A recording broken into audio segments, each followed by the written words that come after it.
अस्सलाम वालेकुम viewers, I hope you all are fine.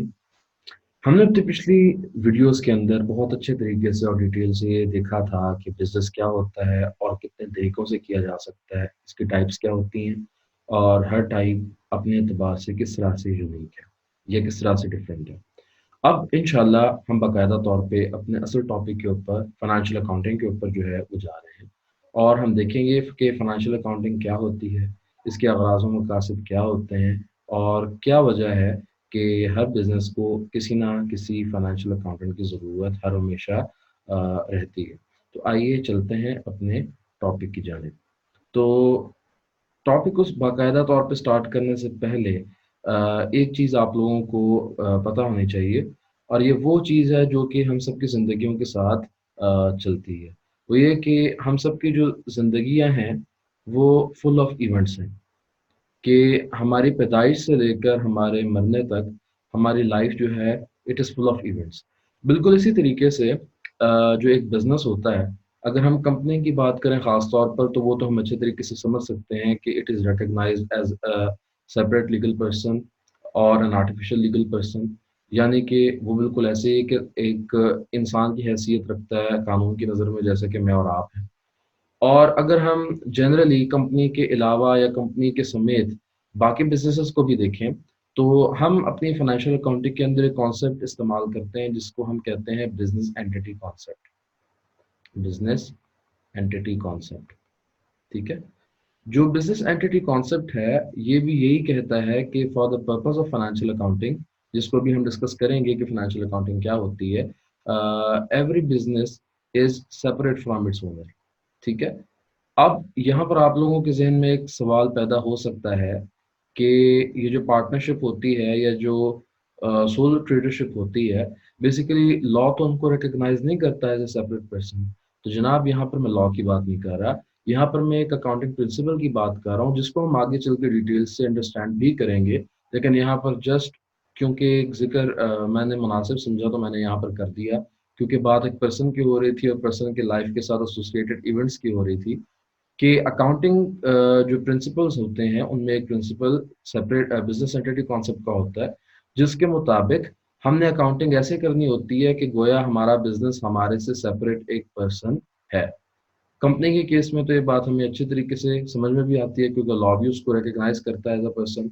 लेकिन जो बाकी बिज़नेस की फॉर्म्स हैं जिसमें पार्टनरशिप और सोल ट्रेडरशिप आती है, तो हल लॉ बेशक उनको रिकॉग्नाइज़ नहीं करता कि they are a separate person, लेकिन for the sake of accounting there is an accounting concept that states that for the purpose of accounting we should believe or we should assume that the business is basically separate from its owners, all right?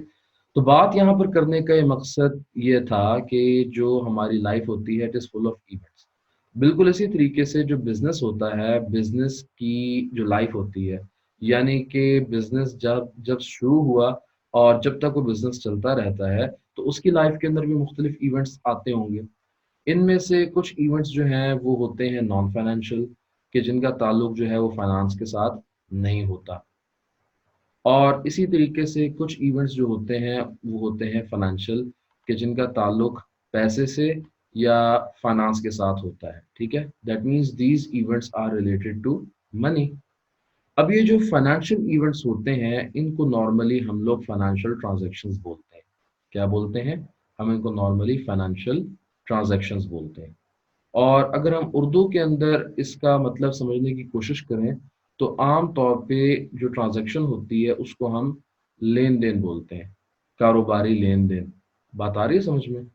तो financial accounting का basically काम ये होता है कि किसी भी business की लाइफ में, यानी जब बिज़नेस शुरू हुआ till the time when it will cease to exist, यानी कि जब वो ख़त्म होगा, तो इस दौरान में जितने भी फाइनेंशियल इवेंट्स यानी कि ऐसे इवेंट्स जिनका ताल्लुक पैसे से है, फॉर एग्जांपल आप जब बिजनेस स्टार्ट करते हैं तो it itself is a financial event.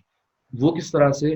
वो इस तरह से कि जब आप बिजनेस स्टार्ट करते हैं तो आप कुछ ना कुछ कैपिटल जो है वो बिजनेस के अंदर इन्वेस्ट करते हैं।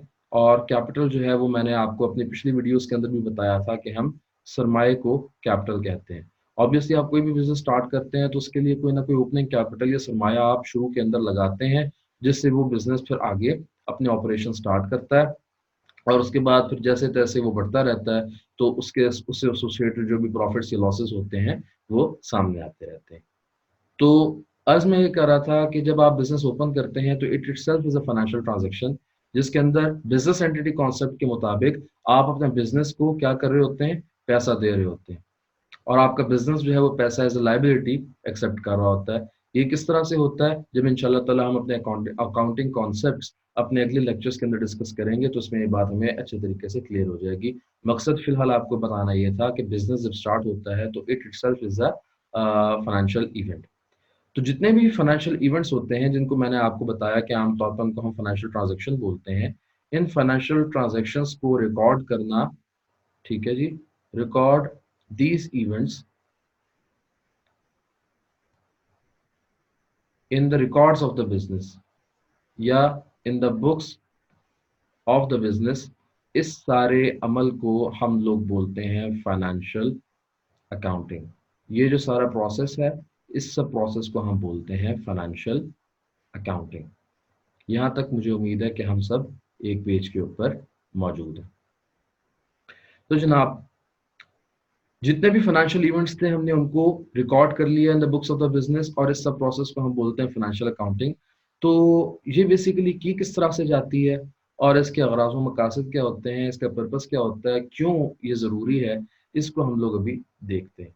तो पहले तो मैं आप लोगों को ये बताता चलूँ कि ये जो मैंने पीछे बात की थी, कि जो बिज़नेस की बिगिनिंग से लेकर उसके एंड तक जितने भी इवेंट्स होते हैं फाइनेंशियल, उनको हमने रिकॉर्ड करना होता है फाइनेंशियल ट्रांज़ैक्शंस में। तो यहाँ पर मैं आप लोगों को एक अकाउंटिंग कॉन्सेप्ट और उसका थोड़ा-सा जो है ओवरव्यू देता चलूँ। नॉर्मली जब भी हम बिज़नेस स्टार्ट करते हैं, तो हमारा जो मकसद होता है वो ये नहीं होता कि हमने बिज़नेस को क्लोज़ करना है। यानी कि आप खुद अपनी मिसाल ले लें, अगर आप कोई बिज़नेस जो है वो शुरू करते हैं, स्टार्ट करते हैं, तो आपकी जो नीयत उसके पीछे होती है, वो यही होती है कि आप उसको कंटिन्यू करेंगे। और आपका ख़्याल भी ये होता है, और आप चाहते भी ये हैं कि जो हमारा बिज़नेस है, हम उसको आगे कंटिन्यू करते जाएँ, वो बढ़े, फले-फूले। वो अलहदा बात है कि फिर कुछ ऐसे सर्कमस्टांसेस जो है वो सामने आ जाएँ कि आपको ये मुनासिब लगे कि ये बिज़नेस अगर बंद हो जाए तो शायद ज़्यादा बेहतर होगा। और हो सकता है कि वो इतना प्रॉफ़िटेबल हो कि आप जो है मज़ीद कुछ और बिज़नेसेस जो है वो स्टार्ट कर दें, उससे मिलते-जुलते। आ रही बात समझ में? तो ये जो असम्पशन बिज़नेस के स्टार्ट करते वक़्त हमारे ज़हनों में होती है कि हमारा बिज़नेस ये फ़ॉरसीबल फ्यूचर में, यानी कि आने वाले वक़्तों के अंदर ये चलता रहेगा, इस अकाउंटिंग कॉन्सेप्ट का नाम होता है गोइंग कंसर्न बेसिस। ठीक है? गोइंग कंसर्न, यानी कि जब भी आप बिज़नेस स्टार्ट करते हैं, तो आपकी ये ख्वाहिश होती है, आपकी ये तमन्ना होती है, और आपका ये ख़्याल होता है कि ये फ़ॉरसीबल फ्यूचर में, यानी कि जो हमें आने वाला वक़्त नज़र आ रहा है, उसके अंदर ये ऑपरेट करेगा और इसको बंद नहीं होना पड़ेगा। आ रही बात समझ में? तो इस अकाउंटिंग कॉन्सेप्ट को भी इंशाअल्लाह ताला हम आगे डिटेल से स्टडी करेंगे, जब हम अपना जो टॉपिक्स जब हम कवर करेंगे अकाउंटिंग कॉन्सेप्ट्स को उसमें। तो यहाँ पर मैं बात कर रहा था कि फाइनेंशियल अकाउंटिंग की किस तरह से जाती है। तो इसके लिए जो बिज़नेसेस होते हैं नॉर्मली, वो कुछ फाइनेंशियल अकाउंटिंग सिस्टम्स जो है वो यूज़ करते हैं। पहले तो पुराने वक़्तों के अंदर ये, क्योंकि हर चीज़ मैनुअल होती थी और कंप्यूटर्स का इतना ज़्यादा दौर नहीं था, तो ये सिस्टम्स जो है वो मैनुअल हुआ करते थे। और प्रॉपर जो है वो बुक्स होती थी कुछ, जो कि आज भी इस्तेमाल होती हैं, ऐसी बात नहीं है कि उनका इस्तेमाल ख़त्म हो गया हो। तो इन बुक्स के अंदर बाकायदा जितनी भी ट्रांज़ैक्शंस होती थी, उनको पीरियोडिकली रिकॉर्ड किया जाता था। और अब जो है, चूँकि कंप्यूटराइज़्ड सिस्टम्स जो है वो ज़्यादा कारामद जो है वो हो गए हैं, और ज़्यादा उनका इस्तेमाल किया जाता है। तो अब जो है, ये मुख्तलिफ़ जो है वो कंप्यूटराइज़्ड सॉफ्टवेयर्स कंपनीज़ जो है वो इस्तेमाल करती हैं अपनी फाइनेंशियल अकाउंटिंग के लिए, जिसके अंदर अक्सर सॉफ्टवेयर्स का नाम शायद आप लोगों ने सुना भी हो, जिसके अंदर जो है वो क्विक बुक्स भी शामिल है, इसके अंदर टैली का सॉफ्टवेयर भी शामिल है, कुछ लोग एक्सेल को यूज़ करते हैं, ठीक है? और इसी तरीके से जो बड़े बिज़नेसेस हैं, वहाँ पर ओरेकल और इस तरह के, और जो है सैप हो गया, इस तरह के जो है एक लंबी लिस्ट है, सॉफ्टवेयर्स यूज़ करते हैं फाइनेंशियल अकाउंटिंग करने के लिए।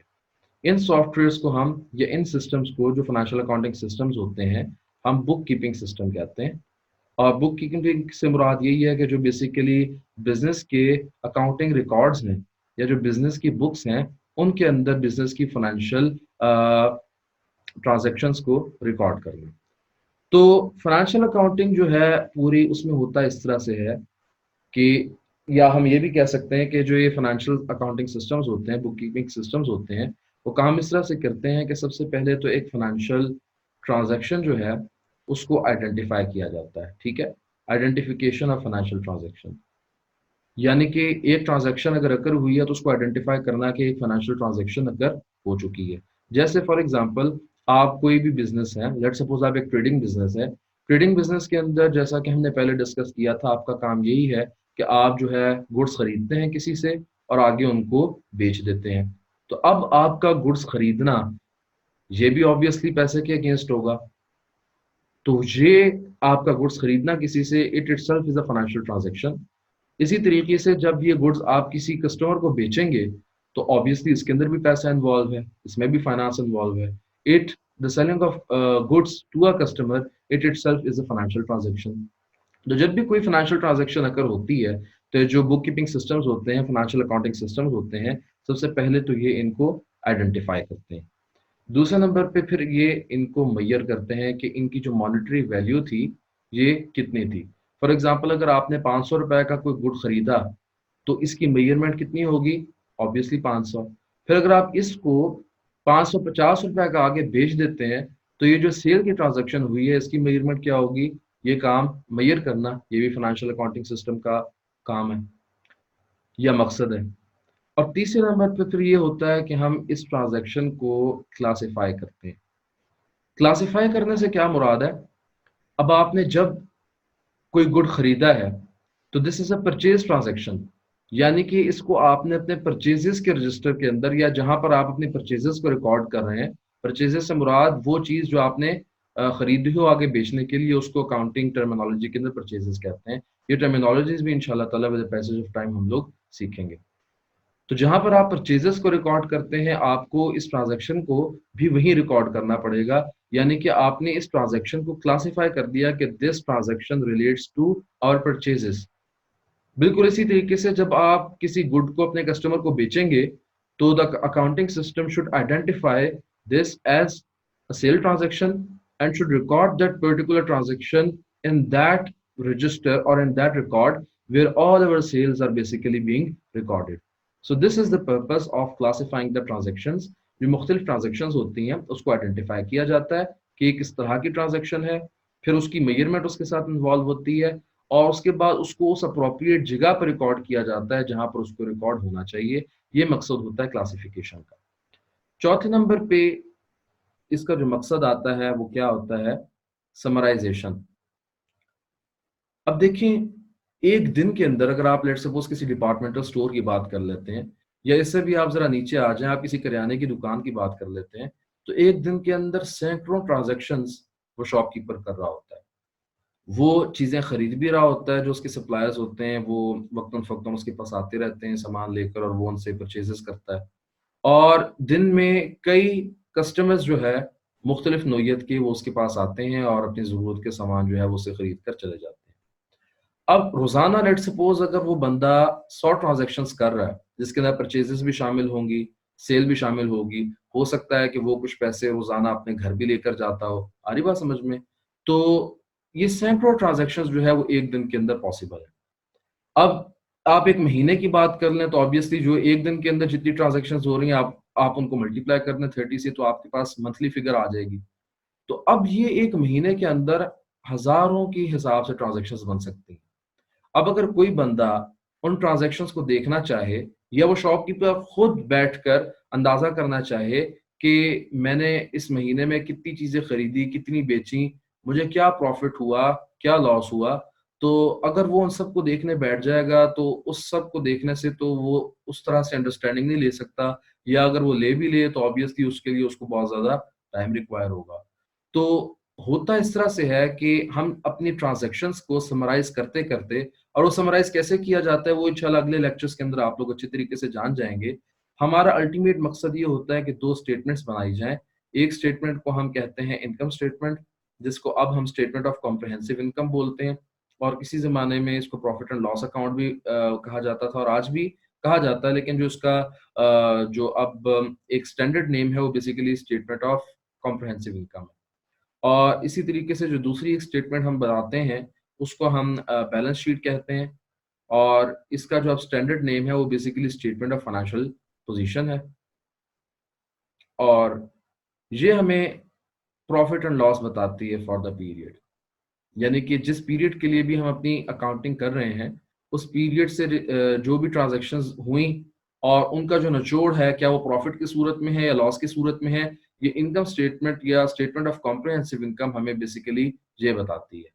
और बैलेंस शीट आपको बताती है कि आपकी बेसिकली जो पोजीशन है मार्केट में या इंडस्ट्री में, वो क्या है, यानी कि आपके एसेट्स जो है वो कितने हैं, आपकी लायबिलिटीज कितनी है। और ऑब्वियसली जब आपके एसेट्स में से आपकी लायबिलिटीज को अगर माइनस कर दिया जाए, तो जो रकम मसलन आपकी बनती है, जिसको हम कैपिटल कहते हैं, वो कितना है। तो ये हमें स्टेटमेंट ऑफ फाइनेंशियल पोजीशन या बैलेंस शीट से मालूम होता है, और ये पर्पस होता है समराइजेशन का ऑफ द ट्रांजेक्शंस। और 5वें नंबर पर जो काम बेसिकली ये सिस्टम्स करते हैं, या जो फाइनेंशियल अकाउंटिंग का जो मकसद होता है, वो होता है इंटरप्रिटेशन। इंटरप्रिटेशन कहते हैं कि किसी भी चीज के ऊपर अपनी राय का इजहार करना, इस तरीके से कि ये राय का इजहार हर आम बंदा नहीं कर सकता। ऑब्वियसली ये सिर्फ वो बंदा कर सकता है। बेसिकली इंटरप्रेट कर मतलब ये होता है कि एक रिजल्ट आपके सामने है। अब रिजल्ट हमारे पास कहाँ से आएगा? ये हमारे पास प्रॉफिट एंड लॉस अकाउंट के इनकम स्टेटमेंट से या बैलेंस शीट से आएगा। अब आपने बैलेंस शीट की सूरत हाल देखते हुए और इनकम स्टेटमेंट की सूरत हाल देखते हुए अपना बीइंग अ फाइनेंशियल अकाउंटेंट एक तज्जिया करके बताना है, जो इस बिजनेस के मालिकान हैं उनको, कि आया आपका बिजनेस जो है वो प्रॉफिटेबल है, आया आपका बिजनेस फोर्सिबल फ्यूचर में रन कर सकता है, या आपको जिस तरीके से आप बिजनेस कर रहे हैं, क्या आपको अपनी मेथोडोलॉजी को बेहतर बनाने की या उसमें कुछ चेंजेस करने की ज़रूरत है। इस चीज़ को हम कहते हैं इंटरप्रिटेशन करना, यानी कि किसी रिजल्ट के ऊपर उसका जो नतीजा है वो अख़ज़ करके आपने मालिकान को खबर देनी है कि ये जो आपका बिजनेस है, इसके रिजल्ट्स ये चीज़ें हमें बताते हैं। और छठे नंबर के ऊपर जो है, ये इसका जो पर्पस होता है वो होता है रिपोर्टिंग।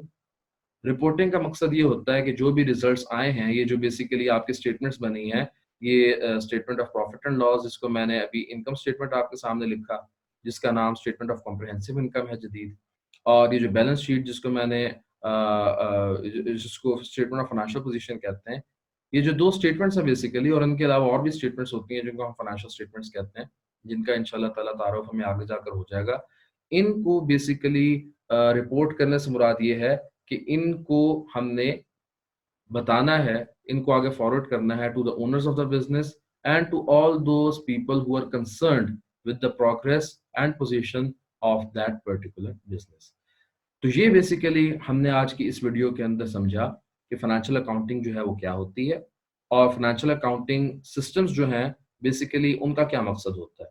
उनका मकसद प्राइमरीली तो यही होता है कि वो फाइनेंशियल अकाउंटिंग करें, यानी कि to record the transactions, financial transactions of the business into the records of the business. और ये काम किस तरीके से होता है हमने वो देखा।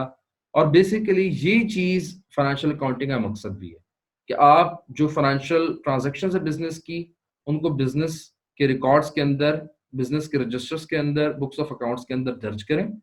और दूसरी बात ये है कि जो भी रिजल्ट्स प्रोड्यूस होते हैं फाइनेंशियल अकाउंटिंग सिस्टम से, जो कि मैंने आपको बताया कि स्टेटमेंट ऑफ फाइनेंशियल पोजीशन और स्टेटमेंट ऑफ कॉम्प्रिहेंसिव इनकम और इस जैसी और फाइनेंशियल स्टेटमेंट्स की सूरत में होते हैं, उनको रिपोर्ट करना to those people who are concerned with the results और the progress of that particular business. आ रही बात समझ में?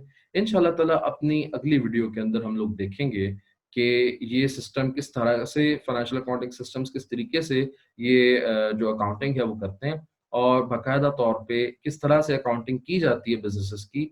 ये हम इंशाल्लाह ताला अपनी अगली वीडियोस के अंदर जो आगे आने वाली हैं, उनमें हम डिटेल से डिस्कस करेंगे। टिल देन, अल्लाह हाफिज़।